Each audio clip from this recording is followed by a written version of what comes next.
আজকে আমি আপনাদের বাসমতি চালের ভাত রান্না করে দেখাবো। তো প্রথমে আমি কড়াইয়ের ভিতরে কিছুটা ঘি দিয়ে দিলাম। ঘি দিয়ে ২-৩টা এলাচ ও কয়েক টুকরো দারচিনি আর একটা তেজপাতা কেটে কুচি কুচি করে নিয়েছি আমি। তো এ পর্যায়ে ১ কাপ তেল ও আদা রসুন বাটা দিয়ে দিলাম। তো আদা রসুনটা আমি একটু ভেজে নেব, যাতে আদা রসুনের কাঁচা গন্ধটা চলে যায়। অনেকেই আদা রসুন খায় না পোলাওয়ে, যারা খান না তারা স্কিপ করতে পারেন।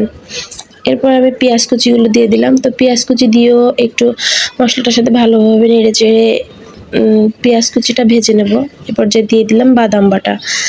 বাদাম বাটাটাও আমি একটু ভেজে নিচ্ছি, মশলার সাথে ভালো করে মাখিয়ে নিচ্ছি। আপনারা চাইলে যেকোনো বাদামই ব্যবহার করতে পারেন, আমি এখানে কাজু বাদাম ব্যবহার করেছি। এবার সবকটা মশলা ভালোভাবে নেড়েচেড়ে ভেজে নিয়ে আমি এখানে আপনার নারকেলের দুধটা ব্যবহার করব। আমি নারকেলের দুধটা আগে থেকেই গরম পানি করে দুধটা চিপে রেখেছিলাম। তো এ পর্যায়ে আরও যতটুকু পানি লাগবে আমি পানিটা অ্যাড করে দিচ্ছি। তো আমি এখানে হাফ কেজি চাল ব্যবহার করছি, তাই আমি ১ লিটার পানি দিয়ে দিয়েছি। তো যখন পানিতে বলক চলে আসবে আমি আগে থেকে ভিজিয়ে রাখা চালগুলো দিয়ে দিচ্ছি।